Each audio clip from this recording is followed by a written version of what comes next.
Hello students, मैं वीरेंद्र भदौरिया और आप देख रहे हैं मेरा YouTube channel creating mathematicians.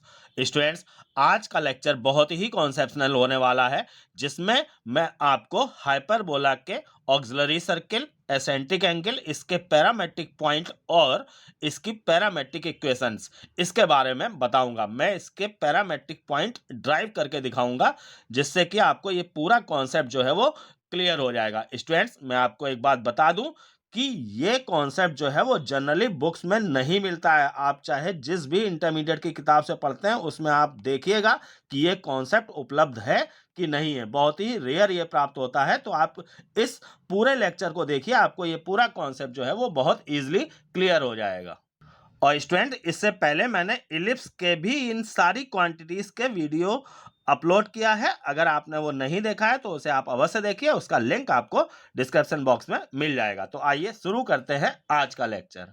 Students, hyperbola का पैरामेट्रिक पॉइंट प्राप्त करने के लिए हमें पहले जो है उसका एसेंट्रिक एंगल निकालना होगा। एसेंट्रिक एंगल के लिए कोरस्पॉन्डिंग पॉइंट और कोरस्पॉन्डिंग पॉइंट के लिए पहले हमें ऑक्सिलरी सर्किल पता करना होगा। तो मैं इसको सीरियल से शुरू करता हूं। सबसे पहले मैं आपको बताता हूं कि ऑक्सिलरी सर्किल हम इस हाइपरबोला का कैसे प्राप्त करेंगे। तो देखिए, ऑक्सिलरी सर्किल होता क्या है यहाँ पे, जो इसका ट्रांसवर्स एक्सिस है ए डैश, ये एक हाइपरबोला है हमारा, ये ट्रांसवर्स हाइपरबोला है। इसका ट्रांसवर्स एक्सिस जो है वो ए डैश है।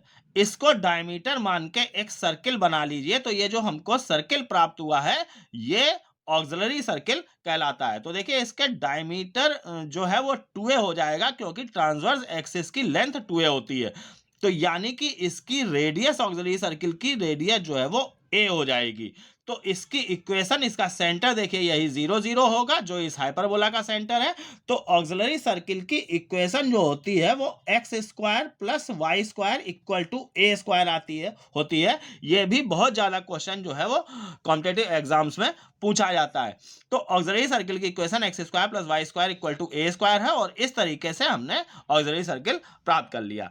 अब हम यहां पर दूसरे कॉन्सेप्ट पे आते हैं कि कोरस्पॉन्डिंग पॉइंट क्या होता है। इलिप्स के हर पॉइंट का एक कोरस्पॉन्डिंग पॉइंट होता है, जो कि इसके ऑक्सिलरी सर्किल पर स्थित होता है। तो वो कैसे प्राप्त किया जाता है, जैसे कि ये हाइपरबोला है। देखिए, यहाँ पे हाइपरबोला के इस पॉइंट P का हमको कोरस्पॉन्डिंग पॉइंट इस ऑक्सिलरी सर्किल पर प्राप्त करना है। तो हम करेंगे क्या कि इसका जो ट्रांसवर्स एक्सिस है, इसी को हमने आगे पीछे बढ़ा दिया। इससे पॉइंट से हमने इस पर परपेंडिकुलर डाला, तो ये n पर पड़ा परपेंडिकुलर। अब हम इस n से एक टेंजेंट ड्रॉ करेंगे इस सर्किल पे, जो कि इस पॉइंट Q पर इसको काटेगी। तो पॉइंट Q जो है, ये पॉइंट ऑफ कांटेक्ट हो जाएगा। इसी पॉइंट Q को students corresponding point of P कहा जाएगा। तो अब हमने यहाँ पे कोरस्पॉन्डिंग पॉइंट P का प्राप्त कर लिया। अब एसेंट्रिक एंगल पे आते हैं। तो ये जो Q है, इसको हम सेंटर से मिलाएंगे, और सेंटर से मिलाने वाली लाइन ये CQ जो है, वो इस पॉजिटिव एक्स एक्सेस से, या कह सकते हैं ट्रांसवर्स एक्सेस से, जो भी ये एंगल बना रही है, इसको हम कहते हैं एसेंट्रिक एंगल। तो ये एसेंट्रिक एंगल जो है वो इस पॉइंट P का कहलाएगा, भले इसको Q से मिलाया गया हो। तो आप एक बार फिर से सुनिएगा कि किसी पॉइंट P का हमको एसेंट्रिक एंगल चाहिए, तो पहले उसके हम कोरस्पॉन्डिंग पॉइंट को प्राप्त करेंगे, और इस कोरस्पॉन्डिंग पॉइंट को सेंटर से मिलाने वाली लाइन पॉजिटिव एक्स एक्सेस से ये जो भी एंगल बनाएगी, वो एसेंट्रिक एंगल कहलाता है। तो अब आप एसेंट्रिक एंगल क्या है ये समझ गए होंगे। अब हमको इस पॉइंट P के कोऑर्डिनेट जो है वो इस एसेंट्रिक एंगल फाई के टर्म में लिखने हैं। मान लेते हैं ये x, y है। फिलहाल अभी हमने इसको x, y मान लिया है, लेकिन अब हमें इन x, y की वैल्यू जो है वो इस फाई के टर्म में निकालनी है। तो फाई के टर्म में जो इस पॉइंट P के कोऑर्डिनेट आएंगे, वही इसके पैरामेट्रिक पॉइंट कहलाएंगे।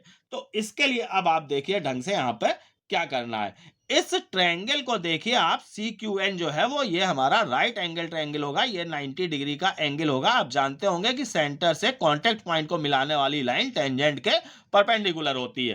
तो इन ट्रायंगल देखिए यहाँ पर, इन ट्रायंगल CQN, अब हम यहाँ पे इसके पैरामेट्रिक पॉइंट की वर्किंग कर रहे हैं। तो इन CQN यहाँ पे cos फाई इक्वल टू, देखिए ये बेस हो जाएगा इतना, ये CN जो है वो हाइपोटेनस हो जाएगा।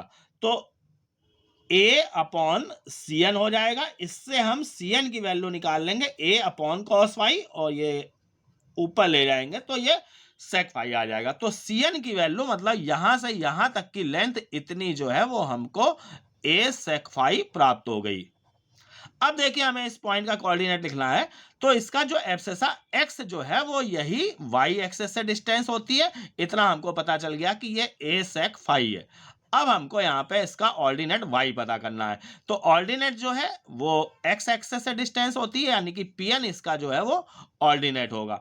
तो हमको इतना पता चल गया कि पॉइंट P जो है फिलहाल इसका एब्सेसा a सेक फाई होगा और ऑर्डिनेट जो है अभी हमें पता करना है वो pn हमने मान लिया। अब हम इस पॉइंट को हाइपरबोला की equation x square upon a square minus y square upon b square equal to 1 पर सेटिस्फाई करा देते हैं। तो देखिए x की जगह हम यहाँ पे a सेक फाई रख देंगे तो a square sec square phi upon a square आ जाएगा। माइनस y की जगह हम यहाँ पे इसका ऑर्डिनेट pn रख देते हैं तो ये pn का square upon b square equal to 1 आ जाएगा। a स्क्वायर कैंसिल हो गया, इसको उधर ले जाते हैं तो ये pn square upon b square equal to sec square phi minus 1 आ जाएगा। तो इस तरीके से ये pn square equal to b square और ये sec square phi minus 1 sec square phi minus 1 जो है वो 10 स्क्वायर फाई आ जाएगा।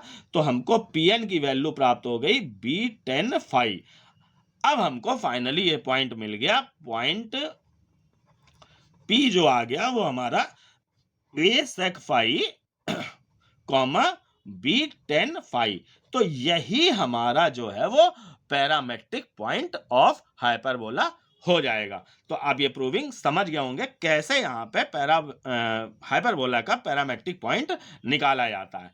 अब हम आते हैं इसकी पैरामेट्रिक इक्वेशन पे। तो देखिए स्टूडेंट्स, पैरामेट्रिक इक्वेशन यही पैरामेट्रिक जो पॉइंट होता है इसी के एब्सेसा को हम लिख देते हैं x इक्वल टू इस तरीके से लिख देते हैं और ऑर्डिनेट को y इक्वल टू करके लिख देते हैं। तो ये जो हमको प्राप्त होती है कंबाइंड फॉर्म में, यही इसकी पैरामेट्रिक इक्वेशन कहलाती है। तो इस तरीके से हम यहाँ पर पैरामेट्रिक इक्वेशन प्राप्त कर लेंगे। बस उसके लिए हमें पहले पैरामेट्रिक पॉइंट प्राप्त करना होता है।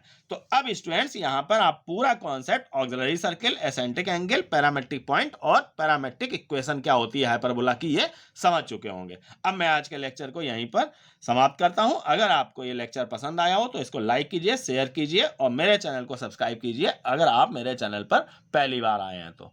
थैंक्स।